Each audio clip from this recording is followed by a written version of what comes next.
بسم الله الرحمن الرحیم. د تقلید د پاره ز د تمهید نمخ کې یو تعریف درته ذکر کوم. په دې طریقه باندې به تاسو د تقلید بحث په یو 2-3 درسو کې ان شاء الله چې علی التفصیل مکمل زده کوي. د تقلید یو تعریف زده کوي. په دې تعریف کې و قید دي. اول و قید زده کوي او بیا د هر قید تشریح زده کوي په زمن د سوالونو او د جوابونو کې. نو د تقلید په موضوع به پوه شئ. دا غینه بعد بیا درته د تقلید معنا لغوي ذکر کوم. په معنا لغوي چې کوم اعتراضات دي هغه درته بیانوم. بیا چې علماو کوم تعریفات کړي دي او په هغه تعریفاتو چې کوم اعتراضات دي بیا به هغه بیانوم. او اول چې تاسو تقلید زده کوئ نو د تقلید په تعریف کې و قید دي. اول دا و قید زده کوئ او بیا د هر قید ځان ته تشریح زده کوئ. بیله تشریح. نو و قید او د هر قید تشریح ګورئ. جامع او مانع تعریف د تقلید د پاره. تقلید څه ته وایي؟ اول قید په اجتهادي دا یو. دوهم مفتا به مسائلو کې اجتهادي دا یو قید. مفتا به مسائلو کې د دویم قید. د غیر مجتهد د پاره د دریم قید. بغیر د مطالبه د دلیل د څلورم قید. د داسې مجتهد د خبرې منل چې دغه مجتهدواله په شرعي دلیل سره ثابت وي د پنځم قید. د داسې مجتهد د خبرې منل چې دغه مجتهدواله په شرعي دلیل سره ثابت وي دا پنځم. او د هغه مذهب اصولا و فروعا مکمل مدونی د شپږم قید. او مقلد ته په تواتر را رسیدلی وي د یوم قید. دې ته وایي تقلید. تقلید څه ته وایي؟ په اجتهادي مفتا به مسائلو کې د غیر مجتهد د پاره بغیر د مطالبه د دلیل د داسې مجتهد د خبرې منل چې دغه مجتهدواله په شرعي دلیل سره ثابت وي. دغه مذهب اصولا فروعا مکمل مدونی او مقلد ته په تواتر را رسیدلی وي. نو ټول تعریف دا شو. په دې ټول تعریف کې په اجتهادي دا اول قید ده. مفتا به مسائلو کې دا دویم قید ده. بغیر د غیر مجتهد د پاره د دریم قید ده. بغیر د مطالبه د دلیل د څلورم قید ده. د داسې مجتهد د خبرې منل چې دغه مجتهدواله په شرعي دلیل سره ثابت وي د پنځم قید ده. دغه مذهب اصولا فروعا مکمل مدونی د شپږم قید ده.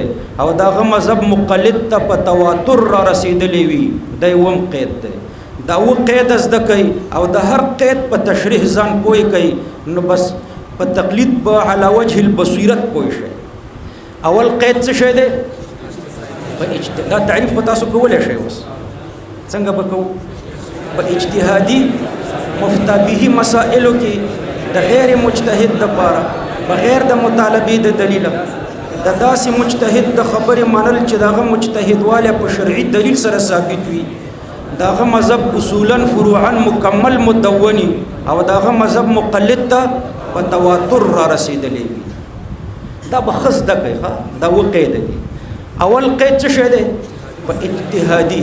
نو تقلید په اجتهادي مسایلو کې کیږي. اجتهادي مسائل کوم دي؟ نو اجتهادي مسائل 5 دي. اول مسائل غیر منصوصه. دوهم مسائل منصوصه متعارضه. دریم مسائل منصوصه مجمله. څلورم مسائل منصوصه محتمل التاویل. پنځم مسائل منصوصه غیر متعینه الاحکام. زده مکرو اجتهادي مسائل دغه 5 دي. اول مسائل غیر منصوصه. دوهم مسائل منصوصه متعارضه. دریم مسائل مجمله. څلورم مسائل منصوصه محتمل التاویل. او پنځم مسائل منصوصه غیر متعینه الاحکام. بس تقلید په دغه 5 مسائلو کې کی. دا 5 مسائل مجتهد تشریح کوي غیر مجتهد منی. دي ته وایي تقلید. نو د تقلید په تعریف کې اول قید څو؟ په اجتهادي مسائل کوم دي؟ اول مسائل غیر منصوصه. د مسائل غیر منصوصه او د پاره ډیر مثالونه دي. اول مثال د مسائل غیر منصوصه او د پاره ده تاسو به هدايه وای بیع او شفعه الته چې صاحب د هدايه ورته په دلیل کې آیات نه لیکل د یوې مسئلې د پاره او په دلیل کې حدیث نه لیکل چې صاحب د هدايه ورته په دلیل کې آیات او حدیث نه لیکل بلکې لأن په دلیل کې ورته قیاسی دلیل ورته ذکر کړی وي نه دا ټول مسائل غیر منصوصه دي. هدايه بیع کې ګورئ او هدايه شفعه کې ګورئ دا د معاملات ډیر زیات مسائل دي بزرګونو داسې دي چې صاحب د هدايه ورته په دلیل کې آیات نه لیکل او په دلیل کې ورته حدیث نه لیکل. نو دا کوم مسائل دي؟ مسائل غیر منصوصه. یو جزئی مثال چې عوام رونه ور باندې پويږي په هدايه باندې خو طالبان پويږي چې د عوام ور باندې پوي شي. یو جزئی مثال درته ذکر کوم. یو مسأله منصوصه ده هغه دا چې مچ په اوبو کې وګرځيږي. نبی کریم صلی الله علیه وسلم فرمایلی دي چې دا مچ په دې اوبو کې ډوب کړي ځکه د دې په یو وزر کې بیماری ده او په یو وزر کې دوايي ده او دا د دې بیماری او د مرض والا وزر مقدم کړي او دا د دوايي والا وزر اوچت نیولې وي نو دا په دې اوبو کې ډوب کړي. دلته دوه مسئلې دي. یو دا چې په اوبو کې ډوب کړي دوهم دا چې دا اوبه بیا سکې شي نو دا اوبه نجس نه دي نو مچ په اوبو کې ډوب کې اوبه نه نجسيږي. دا دواړه مسئلې ترې نه ظاهرې شوې. خدا خو د مچ په باره کې مسئله منصوصه د نس کې راغلې ده خو د دې ډمبرې د دې غومبسې د دې موچۍ د دې په باره کې نس نه دی راغلی دا چې اوبو کې وغورځېږي څه به ورسره کوي.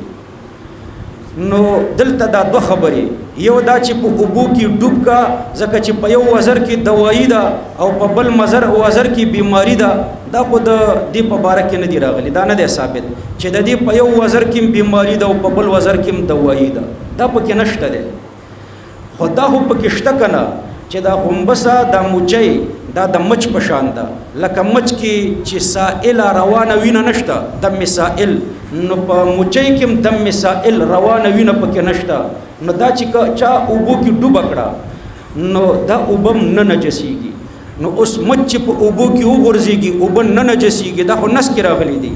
خو غومبس او موچۍ چې په اوبو کې وغورځيږي اوبن نجسيږي کنه نجسيږي دا نس کې نشته صراحتا نو دا په دې مچ قیاسوي نو دا مسأله غیر منصوصه په شور باندې نو دا اجتهادي مسأله ده. دا قیاس به څوک کوي؟ دا به مجتهد کوي. غیر مجتهد بچرته چنډخه په مچ قیاس کی یا بچرته مګک په مچ قیاس کی نو دا د غیر مجتهد کار نه دی دا د چا کار دی شابه د مجتهد. نو مجتهد بدرته دا قیاس کی او تب بیا د دې مجتهد پر رهنمایي کې ور باندې عمل وکي نو دا مسأله غیر منصوصه. نور تاسو تمویل هدايه کې ګورئ دا په لکونو مسائل. دویمه مسأله یو سړی لندن کې دی او یو جنې په خور کې ده دا یو د بل سره نکاح کول غواړي نو په ټلیفون نکاح کوي نو آیا په دې ټلیفون نکاح کیږي کنه کیږي؟ نو د ټلیفون ذکر خو قرآن کې نشته او د ټلیفون ذکر خو په حدیث کې هم نشته کنه. حدیث کې د ټلیفون ذکر شته نو نه ټلیفون ذکر په آیات کې شته نه په حدیث کې شته نو د دې دواړو نکاح په ټلیفون کیږي کنه کیږي دا مسأله غیر منصوصه ده. نو چې دا مسأله غیر منصوصه ده نو دا به اوس مجتهد ته په دې کې رجوع کوي. مجتهد بدر دلته قیاس کوي دلته بدر ته مجتهد داسې قیاس کوي چې ګوره رسول الله صلی الله علیه وسلم د اسلام د دعوت د لپاره کافرانو ته خطونه لګلیو کنه. هرقل ته خط لګلیو د اسلام دعوت ورکړیو. فارس ته خط را لګلیو او د اسلام دعوت ورکړیو. خط یو قابل اعتماد ذریعہ ده نو خط یو ذریعہ ده او د اعتماد قابل ذریعہ ده. نو چې د اعتماد قابل ذریعہ ده دا په نس کې راغلی ده نو دا سړی چې په ټلیفون نکاح کوي نو دا شي چل دی وکي چې ایمیل یا د موبایل کې خط راولېږي نو خط دی راولېږي دلته د پیښور کې یو څوک خپل وکیل جوړ کړي. پیښور کې دی یو کس خپل وکیل جوړ کړي نو دا به د دې سړي وکیل شي او د دې جنې سره بګینې د دوه شاهدانو په مخ کې به نکاح وتړي نو نکاح وشو. دغه طریقه ده. نو دا طریقه ګوره فقې ذکر کړې ده چې د خط په ذریعه ته وکیل نیویش نو د خط په ذریعه د نکاح وکیل ونیسه. دا مسأله غیر منسوسه ده. دریم مثال به درته ذکر کوم. په هسپتال کې بیمار ته وینه ورکول، چې ته بیمار ته وینه ورکوي، د دې وینې ورکول جایز دي که نه دي جایز؟ صراحتاً په قرآن کریم کې نه دي راغلي چې ته یو بیمار ته وینه ورکوي شي یا نشي ورکولی. ورکول او نه ورکول قرآن کې نشته صراحتاً، او صراحتاً په حدیث کې هم نشته چې یو بیمار ته وینه ورکوي شي که نشي ورکولی. نو صراحتاً قرآن او حدیث کې خو نشته کنه.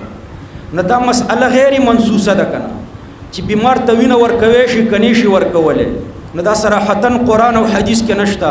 نو دا مسأله غیر منسوسه ده. غیر منسوسه یعنی صراحتاً قرآن او حدیث کې نشته. شته ده خو صراحتاً نشته. خبره پوه شوئ؟ صراحتاً نشته. نو دا به اوس ته قیاس کوي. قیاس به داسې کوي چې په دې اجماع ده چې یو بیمار دی، غټ سړی دی، بیمار دی، او ډاکټر ورته وویلې چې ستا علاج نور نه کیږي، ستا علاج صرف دا دی چې ته د یوې ښځې شودې وخورې، د یوې ښځې تی وروي او د هغې شودې ته وخورې، اگر چې ته غټ سړی د 50-60 کالو یې، نو د یوې ښځې شودې وخوره، دا ستا علاج دی. نو دی د دې ښځې شودې خوړی شي که نه شي خوړی؟ نو په دې اجماع ده چې خوړی شي، په دې اجماع ده چې د بل علاج نه وي. نو دی د دې انسان شودې وخوري. د انسان د جز استعمال حرام دی، خو چې دا مړ کېږي نو ورته جایز دی. نو په شودو باندې وینم قیاس کا، وینم د انسان جز دی. هلته چې د انسان جز چې شودې دي دا ورته حلال شوي، نو دلته هم د انسان بل جز چې وینه ده دا ورته حلال. نو یو انسان بل انسان ته وینه ورکوي شي. دا مسائل غیر منسوسه دي. پوه شو ورباندې؟ دا اجتهادي مسائل دي. نو اجتهادي مسائل 5 دي. اول مسائل غیر منسوسه، مجتهد دلته قیاس کوي. دا غیر منسوس مسائل قیاس کوي په منسوسو، او غیر مجتهد بیا د مجتهد پر راهنمایي کې ور باندې عمل کوي. نو دلته مجتهد سپیشلیست ته ضرورت ده. غیر مجتهد دا قیاس نشي کولی. اول مسائل غیر منسوسه زده مو کړئ ان شاء الله. دوهم مسائل منسوسه متعارضه، دوهم په اجتهادي مسائلو کې شاباسي. مسائل منسوسه متعارضه، مسائل منسوسه متعارضه د دین دنیا ټکه ده. لکه قرآن کریم کې الله پاک یو ځلې د کونډې د عدت په باره کې فرمایي چې حولا کامله. داسې آیات دی، تاسو تلاوت زده دی، د چا حفظ زده دی. او په بل آیات کریمه کې الله پاک د کونډې د عدت په باره کې 4 اشهر و 10 ذکر کړی دی. نو یو ځلې الله پاک د کونډې عدت 1 کال ذکر کړی دی. صحیح شو؟ متاعا الى الحول غیر اخراج، داسې آیات دی. متاعا الى الحول غیر اخراج. نو چې خاوند دې مړ شي نو 1 کال پورې به بل خاوند نه کوي. نو د کونډې عدت 1 کال ذکر شو، متاعا الى الحول غیر اخراج. په بل آیات کریمه کې الله پاک د کونډې عدت 4 میاشتې او 10 ورځې ذکر کړی دی. یتربصن بانفسهن 4 اشهر و 10. دا څنګه آیات؟ والذین یتوفون منکم ویذرون ازواجا یتربصن بانفسهن 4 اشهر و 10. دا مسائل منسوسه متعارضه دي. یو ځل الله پاک د کونډې عدت 1 کال ذکر کوي، او بیا د کونډې عدت شاباسي 4 میاشتې او 10 ورځې ذکر کوي. نو مجتهد راځي دلته د دوړو آیتونو ته ګوري. اول تطبیق، د تطبیق کوشش کوي. اول کوشش د چا کوي؟ د تطبیق. که تطبیق نو ممکن، لکه دلته نه دی ممکن، نو بیا په نسخه قول کوي. بیا داسې کوي چې دا د 1 کال آیات ته منسوخ وي، او دا د 4 میاشتو 10 ورځو آیات ته ناسخ وي. نو اول تطبیق کوي. که تطبیق نو ممکن بیا په نسخه قول کوي، او که په نسخه قول نو ممکن بیا ترجیح کوي. یو آیات ته په بل آیات ترجیح ورکوي، نو بیا ترجیح کوي. او که دا 3 واړو باندې وس ونه رسېدو بیا توقف کوي، بیا وایي زه پوه نه شوم. نو مسائل منسوسه او متعارضه کې مجتهد څه کوي؟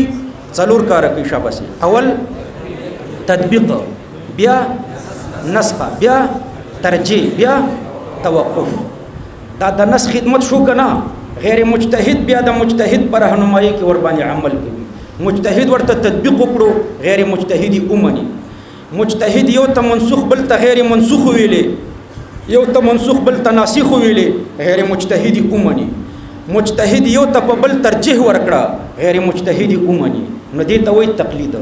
پوه شو باندې دا څلور کار کوي. نو یو مثال می د کونډې د عدت په باره کې درته ذکر کړو. دویم مثال تاسو په مشکات کې په کتاب الطهارت کې وګورئ، تو حدیث څنګه په څنګه راغلي دي. یو د حضرت بصری حدیث دی چې من مس ذکره فلیتوضأ، چا چې خپل اندام مخصوصه الله سوره وړو دی او د سودي. نو د حضرت بصری په حدیث کې دا دی چې ذکر ته په لاس وړلو او دس ماتيږي. ورپسې متصل د حضرت طلق حدیث دی. د حضرت طلق په حدیث کې راځي چې نه ماتيږي. د حضرت طلق په حدیث کې راځي چې او دس په مسو ذکر او دس نه ماتيږي. نو د حضرت بصری په حدیث کې راځي چې په مسو ذکر او دس ماتيږي. د حضرت طلق په حدیث کې راځي چې په مسو ذکر او دس نه ماتيږي. دواړه په مشکات کې دي، په یو صفحه کې دي، څنګه په څنګه دي دواړه. نو اوس په مسو ذکر او دس ماتيږي کنه ماتيږي، دا مسأله منصوصه متعارضه ده. پوه شئ. نو مجتهد راځي دلته اول تطبیق کوي. تطبیق داسې کوي چې په کوم حدیث کې چې راغلي چې په مسو ذکر او دس نه ماتيږي، مطلب دا دی چې واجب نه دی او دس. او په کوم حدیث کې چې راغلي دي چې د مسو ذکر په وجه او دس ماتيږي، مطلب دا چې ورپسې او دس مستحب دی. او دس کول مستحب دی، واجب نه دی. نو یو کې د او دس استحباب ذکر شوی دی، بل کې د وجوب نفي ذکر شوی. تطبیق وو. نو مجتهد درته تطبیق کوي. که تطبیق نو ممکن نو بیا په نسخ قول کوي. امام ابو حنیفه فرمای د حضرت بصری حدیث منسوخ دی، امام شافعی فرمای د حضرت طلق حدیث منسوخ دی. پوه شئ. په نسخ قول کوي. او که په نسخ هم قول نو ممکن بیا څه کوي؟ بیا ترجیح کوي. نو احناف وای د حضرت طلق حدیث راجح دی ځکه دا نارینه دی او نارینه په احوالو د ذکر خپويږي، او د حضرت بصری حدیث مرجوح دی. پوه شو ربانی. نو په ترجیح قول کوي. کدا یو نو ممکن بیا توقف کوي. نو ما درته ویلي چې اول مسائل غیر منصوصه، دوهم مسائل منصوصه متعارضه. دو مثال مې درته ذکر کړ د مسائل منصوصه او متعارضه او د پاره. دریم مثال واوره دا رفع الیدین او ترک د رفع الیدین. ابو داود شریف تر واړه اول باب به لګولې وی باب رفع الیدین، بیا به باب لګولې وی باب ترک ذالک، باب د په بیان د ترک د رفع الیدین کې. باب رفع الیدین لاندې د رفع الیدین حدیث ذکر کړي، د باب ترک ذالک لاندې د ترک د رفع الیدین حدیث ذکر کړي. نو دا مسأله منصوصه متعارضه ده. مجتهد راځي اول د تطبیق کوشش کوي. که تطبیق نو ممکن بیا په نسخ قول کوي، که نسخ نو ممکنه بیا ترجیح کوي، که ترجیح نو ممکنه بیا توقف کوي. درې مثال درته ذکر کوم. نو اجتهادي مسائلو کې اوله مسأله کومه وا؟ شاباسي مسائل غیر منصوصه. دوهم مسائل منصوصه متعارضه. زده دکړه مسائل منصوصه متعارضه. دریم مسائل منصوصه محتمل التاویل. د دې خو یو مشهور مثال درته ذکر کوم. مشهور مثال دی مسائل منصوصه محتمل التاویل. الله په قران کریم کې فرمایي چې د مطلقات په باره کې کومې ښځې ته چې طلاق ورکړی شوی، نو د دې مطلقات په باره کې الله پاک فرمایي والمطلقات يتربصن بانفسهن ثلاثه قروء. مطلقي ښځې به عدت تیروي 3 قروء. دا مسأله منصوصه ده کنه، قران کې راغلی ده. خو د قروء معنا څه ده؟ نو د دې معناګانې دوه دي. محتمل التاویل دی دا آیات، محتمل التاویل دی. د دې آیات معناګانې دوه دي. شاباسي اوله معنا ده 3 حیزونه، بل معنا ده 3 طهورونه. نو یو معنا ده 3 حیزونه، بل معنا ده 3 طهورونه. نو دلته مجتهد راځي هغه راجح معنا درته معاینه کوي. امام صاحب راغلو ته د حیز معنا معاینه کړه، د پنځ دا راجح ده. امام شافعي صاحب راغلو ته د طهر معنا معاینه کړه، د پنځ هغه معنا راجح ده. نو دا مسائل منصوصه محتمل التاویل دي. دلته د مجتهد ډیپټي څه ده؟ د راجح معنا تعین ده. خو شوي مسائل منصوصه محتمل التاویل کې مجتهد څه چل کوي؟ شاباسي د راجح معنا تعین درته کوي. دوهم مثال درته ذکر کوم. دوهم مثال دا ده چې یو سړی خپل ښځې ته 3 طلاق ورکړي، نو دا 3 طلاق 3 دي. درې څپېړې دي که یوه څپېړه؟ درې څپېړې دي. یو سړی چې درې ګولۍ وولې، درې مرمۍ، نو دا یوه مرمۍ ده که درې مرمۍ دي؟ درې مرمۍ دي. درې مرمۍ چې ولې نو درې مرمۍ دي، درې ځایه سورې کېږي. په درې څپېړو چې ووهې نو دا درې څپېړې هغه حسابوي، یوه یې نه حسابوي. نو چې یو سړی خپلې ښځې ته 3 طلاقه ورکړي نو دا 3 طلاقه دي. څلور واړه امامان وایي چې 3 طلاقه دې ورکړه، دا 3 طلاقه دي. او ټول صحابه وایي چې 3 طلاقه دې ورکړه، دا 3 طلاقه دي. 3 ډلې نورې شته. یو د روافضو ډله ده، دوی وایي 3 طلاقه یو دی. قادیانیان وایي چې 3 طلاقه یو دی. وکټوریان د دې کافرانو په تقلید کې وایي چې 3 طلاقه یو دی. اختلاف. مسلمانان وایي چې 3 طلاقه 3 دي. قادیانیان وایي چې 3 طلاقه یو دی. سونیان وایي چې 3 طلاقه 3 دي. او روافض وایي چې 3 طلاقه یو دی. مذهبیان وایي چې 3 طلاقه 3 دي. لا مذهب څه وایي؟ 3 طلاقه یو دی. 3 طلاقه 3 دي. د دې لپاره 15 آیات دي په دلیل کې او زر حدیث دي. 15 آیات دي چې 3 طلاقه 3 دي. زر حدیث دي چې 3 طلاقه 3 دي. دا درته نه بیانوم، دا د قادیانیانو دلیل درته وایم. قادیانیان وایي چې 3 طلاقه یو دی. دلیل دا پیش کړي: کان الطلاق على عهد رسول الله صلى الله عليه وسلم وابي بكر وسنتين من خلافه عمر طلاق الثلاث واحده. دا حدیث دی. وګوره د دې معناګانې اوس دوه دي. حدیث پیش کړو، دا د مسلم شریف حدیث دی. کان الطلاق على عهد رسول الله صلى الله عليه وسلم وابي بكر وسنتين من خلافه عمر طلاق الثلاث واحده. حدیث پیش کړو کنه. خو د دې حدیث معناګانې دوه دي. د دې حدیث یو معنا قادیانی ده، یو معنی څه ده؟ قادیانی. نو قادیانی معنی یو ده او یو معنی چې ده سنی ده. سنی معنی، سنی معنی جدا ده. رافضی او قادیانی معنی جدا ده. قادیانی او رافضی معنی دا ده. کان الطلاق وطلقنا. قادیانی او رافضی معنی. کان الطلاق وطلقنا على عهد رسول الله صلى الله عليه وسلم، په زمانه د رسول الله صلی الله علیه وسلم کې. و ابي بکر او په زمانه د ابو بکر صدیق کې. وسنتين من خلافت عمر او په اول 2 کلونو د خلافت د حضرت عمر کې. طلاق الثلاث واحده. قادیانی او رافضی معنا دا ده چې 3 طلاق په یو حساب ده. قادیانی معنی څه ده؟ طلاق الثلاث واحده. د دې معنا څه ده؟ قادیانی 3 طلاق په یو حساب ده. دا قادیانی او رافضی معنا ده. دا کتابونو کې نشته. پوه شئ؟ اسلامی کتابونو کې دا نشته. اسلامی معنی او سنی معنی څه ده؟ سنی معنی دا ده. اول یو 2 مثال درته پیش کوم. کافرانو د رسول الله صلی الله علیه وسلم په باره کې اعتراض وکړو. کافرانو داسې اعتراض وکړو: اجعل الالهه الها واحده. کافرانو د 380 بوتانو عبادت کولو. کافرانو چې د 380 بوتانو عبادت کولو، پیغمبر علیه السلام د یو الله عبادت ته راوبلل. کافرانو اعتراض وکړو: اجعل الالهه، ایا وی ګرځول ډیر خدایان الها واحده یو خدای؟ د دې دا معنا نه ده چې 380 بوتانو نه یو خدای جوړ. اجعل الالهه الها واحده، د دې دا معنا نه ده چې د ډیرو خدایانو نه یو خدای جوړ. د بوتانو نه خو خدای نه دی جوړ شوی، بلکې د دې معنا دا ده چې آیا ډیر خدایان پرې خود او د یو خدای عبادت مختار کړو. اجعل الالهه الها واحده معنا څه ده؟ آیا ډیر خدایان پرې خود او یو خدای مختار کړو. دا معنی نه ده چې د ډیرو نه یو جوړ کړو. دا معنا نه ده چې د ډیرو نه یو جوړ کړو. څه معنی ده؟ ډیری پرې خود یوه مختار.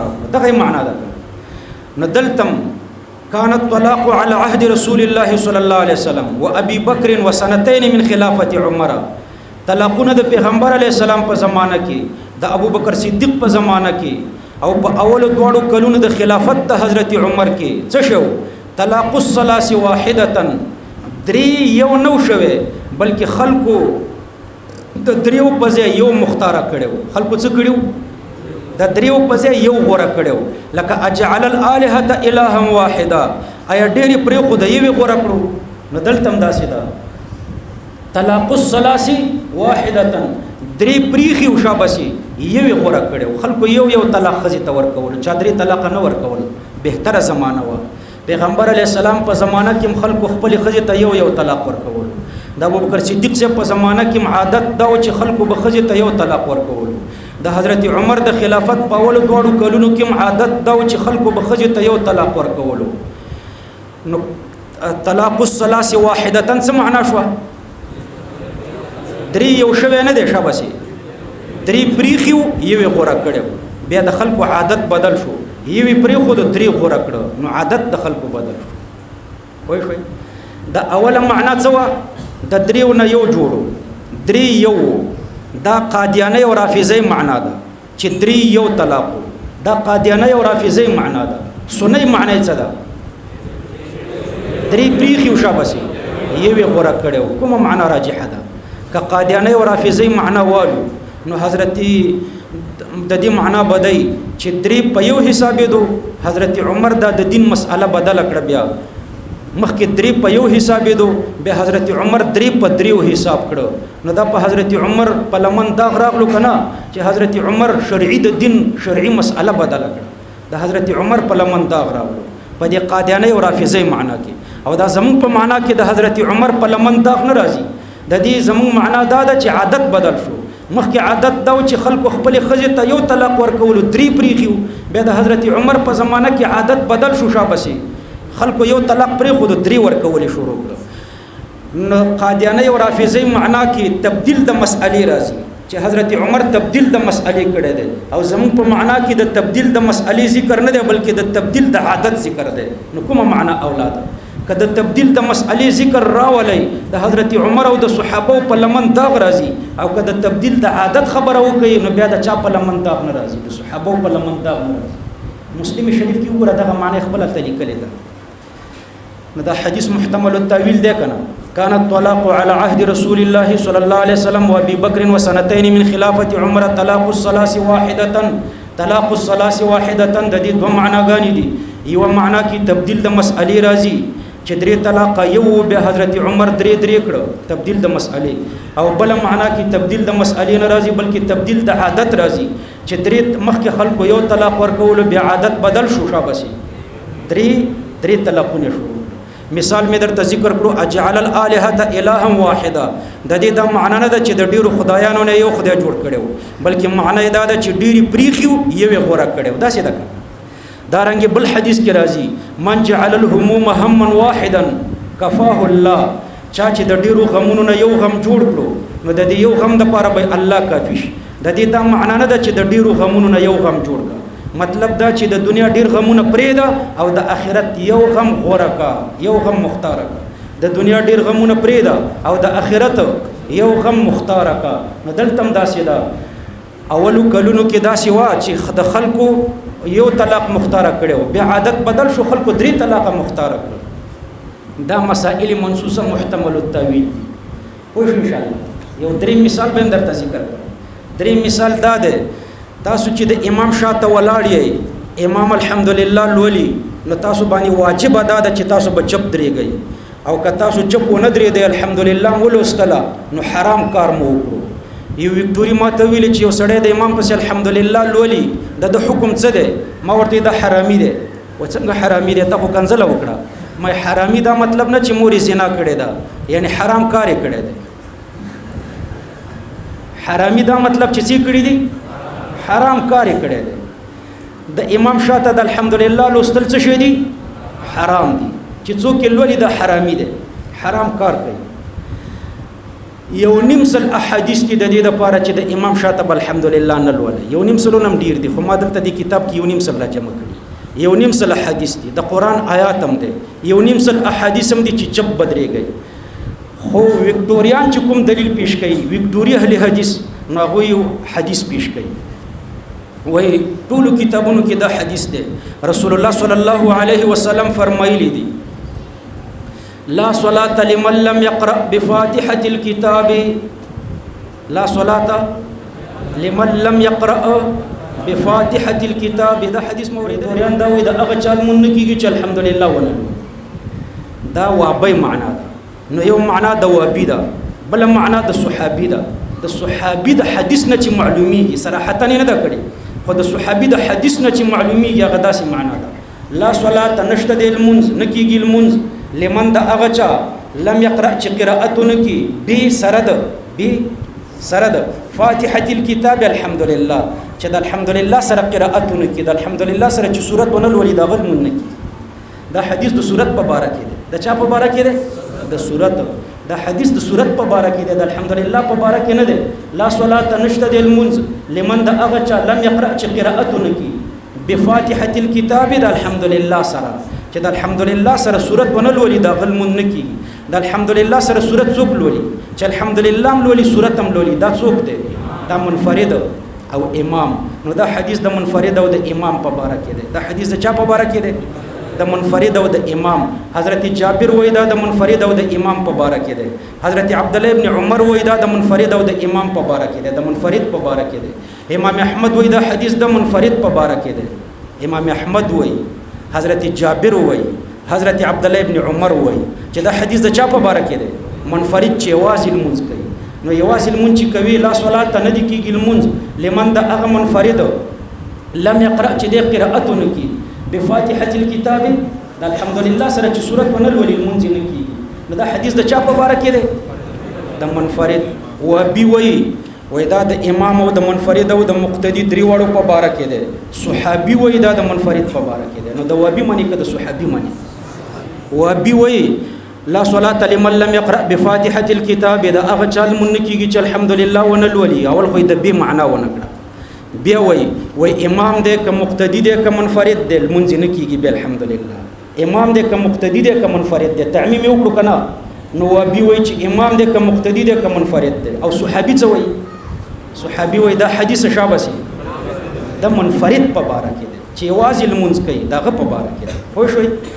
یو وکټوريوس د عشق مردار شو زموږ د علاقې او د پچیراګام صادق نومې د قاری صادق نو ناصر باغ کې اوس په مردار شوی دی ناصر باغ کې ماته وایي و چې قرات خپل په امام خو حدیث کې راغلی دی مې کوم حدیث کې راغلی دی ابو داود راوړولو زه خپو یم مې زخه کار دی ابو داود راوړو ابو داود چې راوړو لم دا حدیث تلاوت کړو لا صلاه لمن لم يقرأ بفاتحه الكتاب دلته شتاب شو نو مې وایي حدیث حاشیه نه ده نقطه نه ده چې تا پرې خدا متن ده د حدیث متن ده نیم دی ویلې نیم دی ونه ویلې وایا نه ویلې ورپسې داسې دي قال سفيان لما يصلي وحده حدیث کې دي قال سفيان لما يصلي وحده د دې حدیث راوي سفيان ابن عيينه وای دا د هغه چا په باره کې دی چې واسي مونږ کوي حاشیه کې نه دي ښا نقطه کې نه دي چرته دي هم دي حدیث کې دي قال سفيان لمن يصلي وحده وسفيان دروغ وای ما دا سوه وسفيان دروغ وای حدیث نیم دروغ جن کړو نیمه صحیح کړو نیم حدیث یو منلو نیمه ونه منلو افتؤمنون ببعض الكتاب وتكفرون ببعض متن کې ورپسې لیکلي ښا لا صلاه لمن لم يقرأ بفاتحه الكتاب قال سفيان لمن يصلي وحده ټول حدیث نه زده مکړو ما درته ویل چې ما اجتهادي مسائل کمزه پوری ورسېد اجتهادي مسائل 15 دي اول مسائل غیر منصوصه دوهم مسائل منصوصه متعارضه دریم مسائل منصوصه محتمل التاويل لك ثلاثه قروء دو معناګانی دي طلاق الثلاث واحده دو معناګانی دي پوښي لا صلاه لمن لم يقرأ بفاتحه الكتاب دو معناګانی دي پوښي وبي وای چې دا عام ده او صحابي وای چې دا خاص ده وبي وای دي کې من راغلی وای دا من عام ده من خو عام نه یستغفرون لمن فی الارض ملائکه بخنی غواړي من فی الارض نو ټرم تم غواړي من فی الارض خو خاص ده عام نه ده نو هر ځای کې من عام نه خلاص درې خلاص مسائل غیر منصوصه دوهم مسائل منصوصه متعارضه دریم مسائل منصوصه محتمل التاويل څلورم مسائل منصوصه مجمله شابسي مسائل منصوصه مجمله د دې لپاره مثال زدکا الله په قران کریم کې فرمایلی دي فغسلوا وجوهکم مخ وینځي دا مسأله منصوصه ده او داس کې مخ وینځه خو مخ د کوم ځای نه تر کوم ځای پورې دی طولن او د کوم ځای نه تر کوم ځای پورې دی عرضن، نو دا آیات کې نشته او دا صراحتا حدیث کې هم نشته. صحیح شو چې مخ د کوم ځای نه تر کوم ځای پورې دی، نو دا به مجتهد درته په قدري کې درښیي چې من منبت الشهر الى اسفل الذقن، دا ویښته چې د کوم ځای نه راشنه کېږي د ځنې تر لاندې حصې پورې او د غوږ د یوې نرمۍ نه تر بلې نرمۍ پورې، دا مجتهد درته بیانوي. دا مسأله منصوصه مجمله ده. فاغسلوا وجوهکم مسأله منصوصه ده، خو په بیان د مقدار د وجهو کې مجمله ده، مقدار د وجهو نه دی ذکر کړی.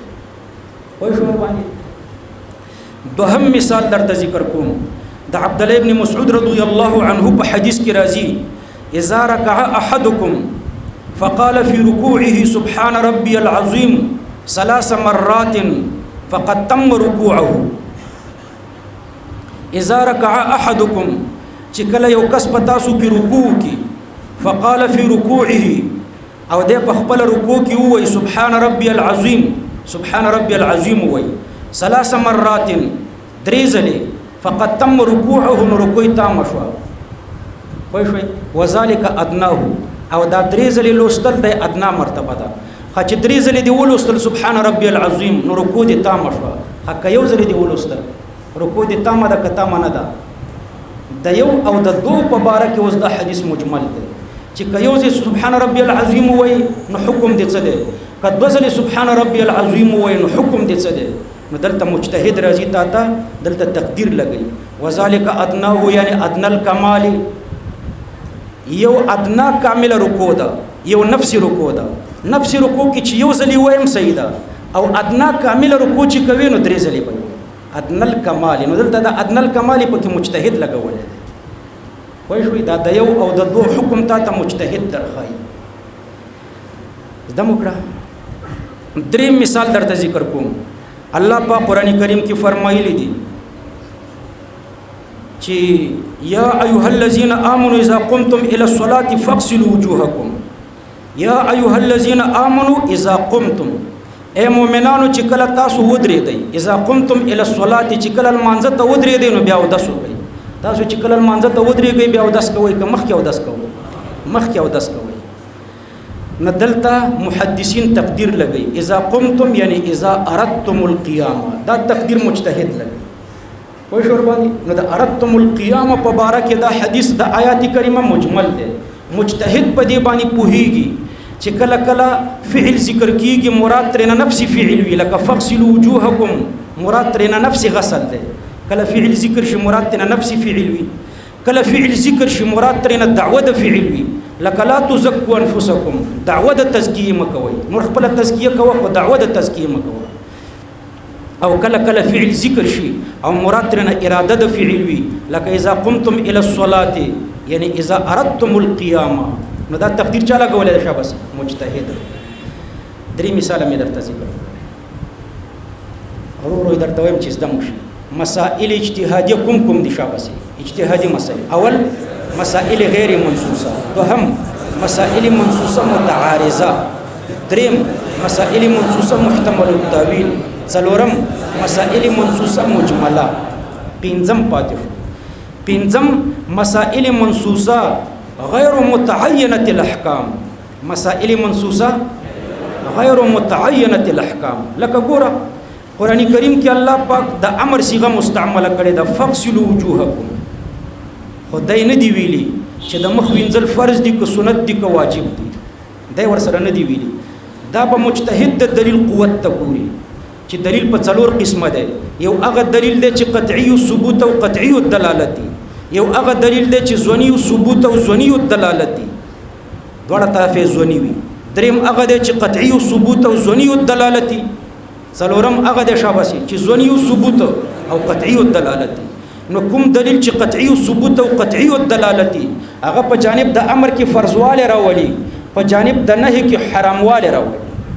کوم دلیل چې ظنی ثبوت او ظنی دلالت دی په جانب د امر کې سنتواله او مستحبواله راولي، په جانب د نهي کې کراهت تنزیهی راولي.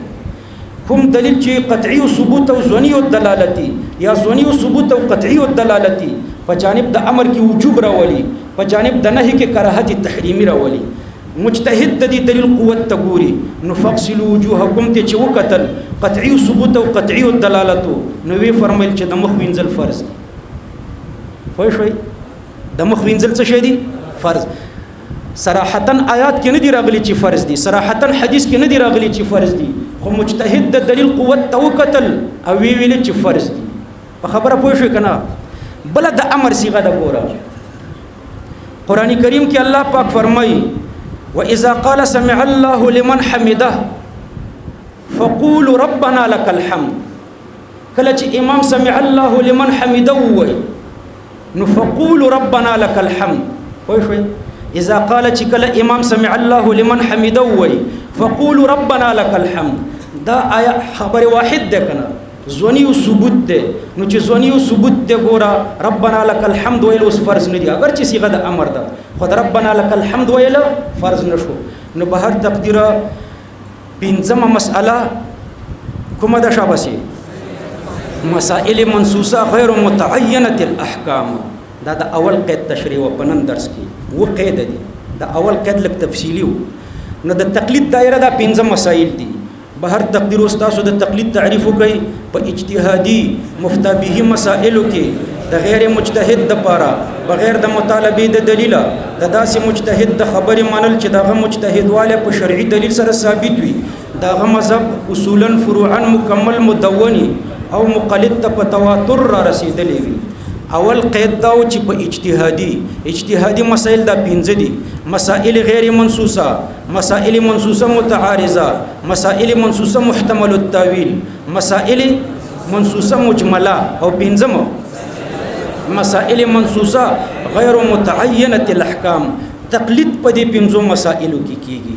د تقلید دایره د زده کړه د تقلید دایره دغه پنځه مسائل دي او د مجتهد ډیپټي د زده کړه امام صاحب په دې دین کې څه کړی دي نوې دین راوړی دی کارخانه لګولې و چې مسائل جوړول کله امام صاحب ډیپټي څه و نو د امام صاحب ډیپټي د زده کړه مسائل غیر منصوصه کې هغه قیاس کوي غیر منصوص په منصوص قیاسي مسائل منصوصه او متعارضه کې تطبیق کوي یا په نسخه قول کوي یا ترجیح باندې قول کوي یا توقف کوي دغه ډیپټي ده مسائل منصوصه او محتمل التاویل کې راجح معنا درته معاینه کوي مسائل منصوصه او مجمله کې شابسي اجمال او خفا لري کوي او مسائل منصوصه او غیر متعینه الاحکام کې حکم لګي د امام سے بیچاره دغه ډیپټي ده امام صاحب دغه پنځو مسایلو خدمت کړي دي دا سينوا چې د کور کې کارخانه لګولې او مسایل پکې جوړول د امام صاحب ډیپټي درته معلومه شو نو به هر تقدیر د تقلید دایره درته معلومه شو او د امام صاحب او د امام شافعي او د امام مالک او د امام احمد ټیم درته معلومه شو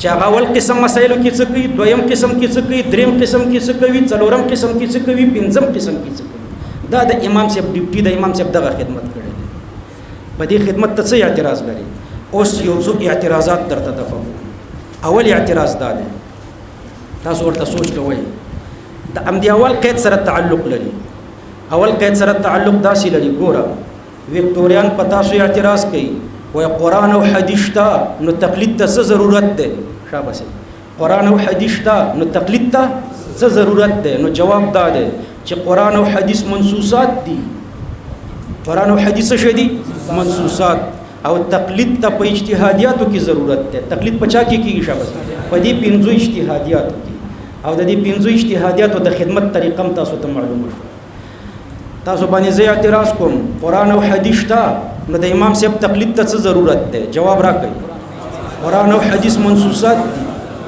او تقلید ته چې ضرورت ده نو په اجتهادیاتو کې وکټوري په اجتهادیاتو کې څه کوي په اجتهادیاتو کې وکټوري څه شي کوي خپل اجتهاد کوي کله بل مجتهد خبره مانی خپل کې اجتهاد کوي نو داسې ده لکه بیمار چې خپل علاج په خپل کوي او ډاکټر نه ځان به تباکي نو د ډاکټر خبره به مانی د سپیشلیست خبره به په دې پنځو کې مانی اول اعتراض مصدق قران او حدیث ته نو تقلید ته څه ضرورت ده جواب وکړي قران او حدیث منصوصات دي تقلید ته اجتهادیاتو کې ضرورت ده په وکټوریانو اعتراض وکړه په اجتهادیاتو کې تاسو څه کوئ خپل مجتهدین یې کله بل مجتهد خبره منئ که خپل مجتهدین یې د خپل مجتهد والی لپاره شرعي دلیل پیش کړئ قران نه یا حدیث نه چې پاغي کې راغلي وي چې د فلان کې وکټوري مجتهد دی نو که خپل مجتهدین یې نو د خپل مجتهد والی د لپاره شرعي دلیل پیش کړي او که د بل مجتهد خبره منئ خو دغه تقلید دی مونږ هم کوو تاسو هم کوو زده مو کړو تاسو باندې زه سوال کوم قرآن او حدیث شته نو تقلید ته څه ضرورت دی قرآن او حدیث منصوصات تقلید په اجتهادیاتو په وکټوري اعتراض وکړه په اجتهادیاتو کې وکټوریان څه کوي څه شی کوي خپل مجتهدین دي کوي ویل چې خپل مجتهد یم بیا ورته څه وایي شرعي دلیل پیش کړه کوم آیات کې راغلي چې نیاز محمد مجتهد دی په کوم حدیث کې راغلي چې نیاز محمد مجتهد دی شرعي دلیل پیش کړه په خپل مجتهد والی او که د بل مجتهد خبره پکې مانی را بس دې ته تقلید وایي د امام صاحب د مجتهد والی شرعي دلیل څه دی اجماع ده ها د امام صاحب د مجتهد والی شرعي دلیل څه ده اجماع د اهل فن دا ول اعتراض دویم اعتراض دغه تعریف ما درته ذکر کړو د تقلید چې په اجتهادي مفتابه مسائلو کې د غیر مجتهد د پاره بغیر د مطالبه د دلیل د داسې مجتهد د خبرې منل چې دغه مجتهد والے په شرعي دلیل سره ثابت وي او دغه مذهب اصولا فروعا مکمل مدون او دغه مذهب مقلد ته په تواتر را رسیدلی دا تعریف می درته ذکر کړو تا باندې وکټوري اعتراض کوي وای دغه تعریف ماته د امام صاحب نه ثابت کړه دا تعریف تخپل کړی دی که امام صاحب کړی دی وای ته ټول خبرې د امام صاحب منی نو دا تعریف ماته د چانه ثابت کا د امام صاحب نو جواب دا دی چې ګوره د امام صاحب تقلید په اجتهادیاتو کې کیږي او دا تعریف د اجتهادیاتو نه نه تعریف د لغویاتو نه خوښ تاسو ته وکټوریان وای دا کوم تعریف چې تا کړی دی دا تعریف ماته د چانه ثابت کا د امام صاحب نه نو جواب ورکړي شاباسي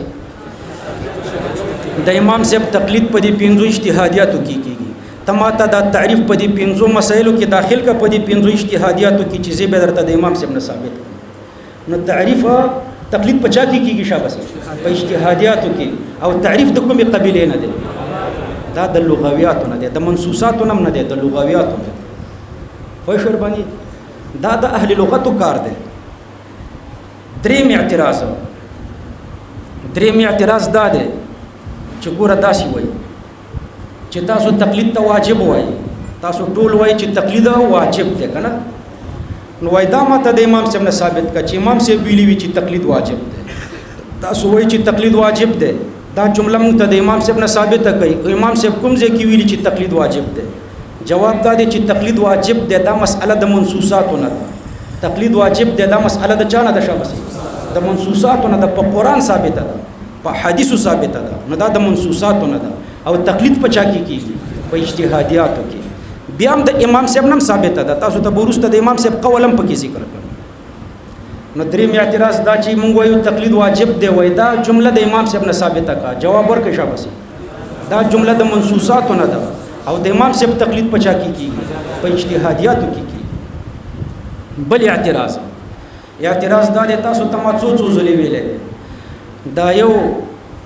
په سعودي کې اوسېږي هر سحر میک اپ کوي هر سحر میک اپ دا یو قسم نیانی کوي نو هر سحر میک اپ مولا دغه میک اپ مولا ځان ته چټ لیکلې چټ کې دا لیکلي وای شیخ صاحب لکه ته د کومې مدرسې نه فارغ چې ته شیخ صاحب خو به د کومې مدرسې نه فارغ کړه زه ته وښایم د کومې مدرسې نه فارغ چې ته ځان ته شیخ صاحب وای دا به اول ګیره خریلې وه هدیرو کې به سګرټونه وهل بیا تبلیغیانو حضراتو پیښواري وکړه تبلیغي کړو چې تبلیغي کړو بیا وابي شو صحیح شو د سوات ملګرو ته معلوم دی مطلب مې دا دی چې د ځان ته چټ لیکلی وای شیخ صاحب دی خو هر یو شیخ صاحب ته د چا په مذهب نو دی په مکاره خوله وایي یاره دا خو عجیبه سوال دی خو زه به دومره درته ووایم نو چې زه قرآن او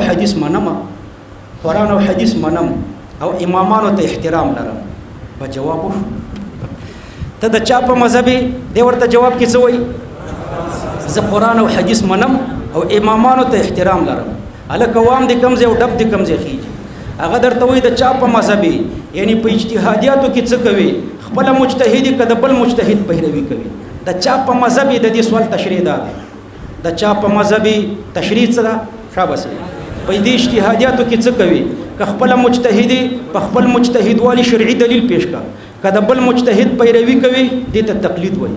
ته ورته په جواب کې وایي چې زه قرآن او حدیث منم. قرآن او حدیث خو منسوسات او هغه سوال د اجتهادیاتو سره تعلق لري. د چا په مذهب د دې سوال تعلق د اجتهادیاتو سره دی او ته ورته په جواب کې وایي چې زه قرآن او حدیث منم چې قرآن او حدیث خو قادیانی مني، قرآن او حدیث خو رافضی مني. دا خو منسوسات دي او منسوساتو کې خبره هغه نه کوي د چا په مذهب یعنی په اجتهادیاتو کې څه کوي. خپل مجتهد کده بل مجتهد پیروي کوي، که خپل مجتهد نو په خپل مجتهد والی شرعي دلیل پیش کا او کده بل مجتهد پیروي کوي نو دې ته وایي تقلید. زده دې کړو کته چانه تاسو نه همدا وکټوري بیا ځان ته میش کې یو ځل ځان ته چټ لیکي چې شیخ صاحب ته د چا په مذهب نو دې ورته جواب ورکوي وایي زه قرآن او حدیث منم. قرآن او حدیث خو منسوسات دغه تپوس خو د منسوساتو سره متعلق نه دی، دغه تپوس د چا سره متعلق دی؟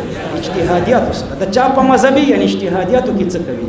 خپل مجتهد کده بل مجتهد پیروي کوي. که چا سره سوالی کوي شي وابیانو ته اجازه ده چې درس کې کینی څه ورته وایي ما کې دې ش الله ورته هدایت وکي. یو شیعه الله هدایت نه کوي، یو وابی ته خو بل فرض کوي کی ورته بیا هم که څوک سوال لري وي دی د چا په مذهب دا جواب ټیک دی چې زه قرآن او حدیث منم. دا خو د منسوساتو سوال، قرآن او حدیث خو د منسوساتو سره تعلق لري. قرآن او حدیث خو چې څوک نه مني کافر مطلق دی. هغه ستا په کفر کې شک نه دی چې دا سواته مسلمان دی که کافر دی، په کفر کې دې تردد نه دی چې ته ورته وایې چې زه قرآن او حدیث منم. قرآن او حدیث خو چې څوک نه مني خو کافر دی. بیا خو داسې سوال پکارو چې ته قرآن او حدیث منې که نه منې، یعنی مسلمان که کافر. نو ته د چا په مذهبي د دې دا معنا نه ده چې ته قرآن او حدیث منې که نه منې، د دې دا معنا نه ده، بلکې د چا په مذهبي د دې معنا څه ده چې ته په اجتهادیاتو کې څه کوي، خپل مجتهد او کده بل مجتهد پیروي کوي. نو تقلید په اجتهادیاتو کې کیږي. ښه مذهب اجتهادیاتو ته بل اعتراض کوي وای په قبر کې درنه د امام ابو حنیفه پوښتنه کیږي. قبر کې د امام ابو حنیفه پوښتنه کیږي. نور جوابونه درته بیا درکوم. قبر کې څو پوښتنې کیږي؟ درې وای من ربک، ما دینک، من نبیک. دین کې یو منسوسات دي بل اجتهادیات دي. د دې سوال جواب د امام صاحب نه بغیر نشي ورکولای. من ربک، من نبیک. یو سوال دا دی کنه چې ما دینک، دین دې څه شی دی؟ دین کې اعتقادیات هم شته، منسوسات هم شته او اجتهادیات هم شته. د دین دا د اجتهادیاتو حصہ د امام صاحب نه بغیر نه حل کیږي. د دین دا د اجتهادیاتو حصہ چې د مجتهد نه بغیر نه حل کیږي. نو په قبر کې د امام صاحب پوښتنه نه کیږي، حکم پوښتنه چې درنه کیږي د امام صاحب نه بغیر نه حل کیږي. وای شوي وکټوریان څه وایي په قبر کې د امام صاحب پوښتنه کیږي کنه؟ نو جواب ورکړي نه، خو چې کومه پوښتنه درنه کیږي هغه د امام صاحب نه بغیر نه حل کیږي. وای شوي ما دینو قدر ته وایي کنه؟ ما دینو کا دین کې یو منسوسات دي، اعتقادیات دي او اجتهادیات دي. د اجتهادیات ته څنګه حل کوي؟ وای خپل مجتهد کبل مجتهد درته حل کوي، که خپل مجتهد په خپل مجتهد والی شرعي دلیل پیش کا، کبل مجتهد درته حل کوي او ته معنی دي ته وای تقلید.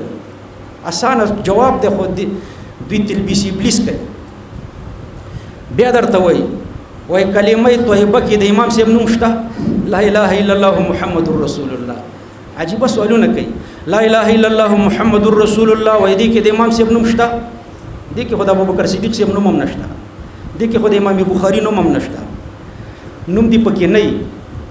خو لا اله الا الله محمد رسول الله، لا اله الا الله دا د ټولو ایمانیاتو د پر علم ده، د ټولو عقایدو د پر، او محمد رسول الله دا د ټولو عبادتو د پر علم ده، د ټولو طاعاتو د پر. او طاعاتو کې یو منسوسات دي بل اجتهادیات دي، او اجتهادیات بغیر د مجتهد نه حل کی. نو لا اله الا الله محمد رسول الله باندې چې پوره ایمان راوړي د امام صاحب نه بغیر یې پېنه شي راوړي. په منسوساتو په اعتقادیاتو به یې راوړي بغیر د امام صاحب نه، خو په اجتهادیاتو یې څرنګه راوړي؟ په اجتهادیاتو چې امام صاحب درته د اجتهادیات حل نه کې ایمان په څرنګه راوړي؟ په خبره پوه شئ. نو لا اله الا الله محمد رسول الله کې د امام صاحب نوم شته که نشته؟ جواب ورکړئ شاباس نشته. خو په دې چې ته ایمان لرې نو د امام صاحب نه بغیر یې پې نشي راوړی. دا د اجتهادیاتو په حصه د امام صاحب نه بغیر ایمان نشي راوړی. پوه شئ؟ ځکه اجتهادیاتو کې تقلید کېږي. بل سوال درته کوي وای دین کامل دی که ناقص دی؟ که کامل نو امام صاحب ته څه ضرورت شو او که ناقص نو وای که دین ناقص بیا خو کافر شو دین ته د ناقص ویلې وای شاباس دین کامل دی که ناقص دی کامل دی نو چې دین کامل دی نو امام صاحب ته پکې څه ضرورت دی نو جواب دا دی چې ګوره دین کامل دی خو په دین کې یو منصوصات دي بل اجتهادیات دي دین کامل دی خو نیم مسائل د منصوصاتو دي نیم مسائل شابسي د اجتهادیاتو دي په دې کامل دین باندې عمل کول د امام صاحب نه بغیر نه دي ممکن دین کامل دی خو د امام صاحب نه بغیر ور باندې عمل په دې اجتهادیاتو په حصہ نه دي ممکن زده مو تاسو ته وایي دین کامل دی که ناقص دی جواب ورکړئ کامل دی چې کاملی به امام صاحب ته څه ضرورت دی شاباس دې کامل دین کې منصوصات دي او اجتهادیات دي منصوصاتو کې خو امام صاحب ته ضرورت نشته خو په دې اجتهادیاتو کې ته څه کوي خپل مجتهدی کده بل مجتهد پر راهنمایي کې ور باندې عمل کوي څه کوي که خپل مجتهدی شرعي دلیل پیش کا کده بل مجتهد پر راهنمایي کې ور باندې عمل کوي هم دې ته تقلید وایي هم دې کې امام صاحب ته ضرورت به درته دا سوالونه تکرار کوم قصدم تاسو نه بز سوالونه کوم تاسو جواب راکړئ قران او حدیث ته امام صاحب ته څه ضرورت ده قران او حدیث منصوصات امام صاحب ته ضرورت په اجتهادیات دویم جواب وکټوریان په اجتهادیاتو کې څه کوي کوي چې خپل مجتهدین یو شرعي دلیل دی پیش کړي او کوي چې د بل مجتهد پر راهنمایي کې ور باندې عمل کو هم دې ته تقلید پوه شئ دوهم دا کوم تعریف چې موږ ذکر کړو دا تعریف د امام صاحب نه ثابت کړي تاسو خو د امام صاحب تقلید کوئ ښه بس تقلید په اجتهادیاتو کې او دا تعریف دا د لغویاتو نه دی ښه معترض اعتراض کوي چې تاسو تقلید ته واجب وایي التقلید واجبون دا جمله د امام صاحب نه ثابته کوي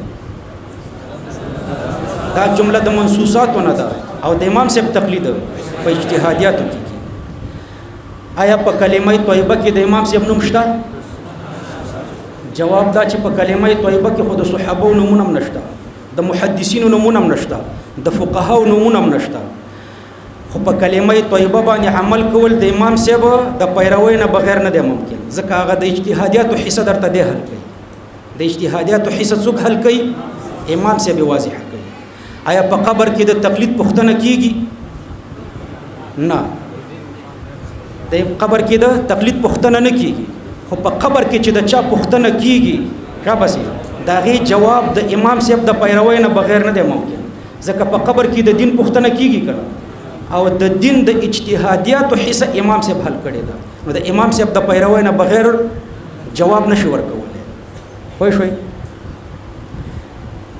کله درته داسي وای دین کامل دی که ناقص دی کامل دین دی خو د دې کامل دین د اجتهادیاتو په حصہ د امام صاحب د پیروي نه بغیر عمل نه دی ممکن د اجتهادیاتو په حصہ د امام صاحب د پیروي نه بغیر عمل نه دی ممکن زده شو اخیری کې یو بل سوال هم درته ذکر کړم کله کله وکټوري داسي وایي د شیرپا هسپتال سره د وکټوریانو د ډاکټرانو دواخانې دي نو هغه یو ډاکټر دی نو ډاکټر د دین سره څه کار دی خو خپل پریشنونه کوي نو ډاکټر لګیا دی وایي چې تاسو د دې وکټوریانو ډیر خلاف یې وکټوریانو څه کړي خو په قران او حدیث عمل کوي کنه ولې په قران او حدیث باندې عمل کول څه بد کار دی وای موږ وابین چې په قران او حدیث عمل کوو ولې په قران او حدیث عمل کول څه بد کار دی جواب ورکړه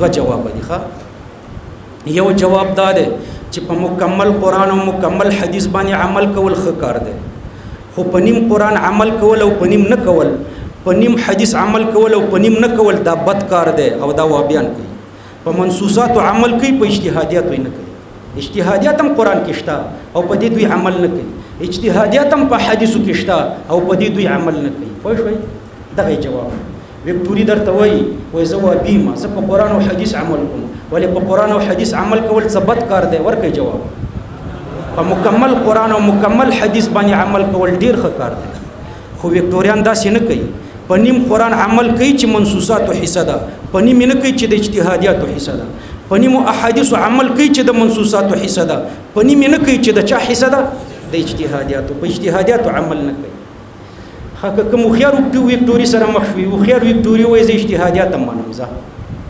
منصوصات منم اجتهادیات منم نو درته وایي ولې په قرآن او حدیث باندې عمل کول څه بد کار دی؟ نو تا چې ورته دا جواب ورکړو چې نه بد کار نه دی، مکمل قرآن او مکمل حدیث باندې عمل کول ښه کار دی، خو په نیم کول او په نیم نه کول، په منسوساتو عمل کول او په اجتهادیاتو نه کول بد کار دی. نو وکټوري درته څه وایي؟ وایي زه په دواړو کوم. نو بیا به څه؟ په دې اجتهادیاتو باندې عمل کول د مجتهد پر راهنمایي کې ښه کار دی، او چې د مجتهد راهنمایي پکې نه نو بیا بد کار دی. وای شوي په دې اجتهادیاتو په حساب باندې د مجتهد پر راهنمایي کې عمل کول ښه کار دی، او چې د مجتهد راهنمایي پکې نه بیا بد کار دی. خپل ځان په خپل اپریشن کول بد کار دی، او سپیشلیست ډاکټر چې د اپریشن کې نو بیا ښه کار دی.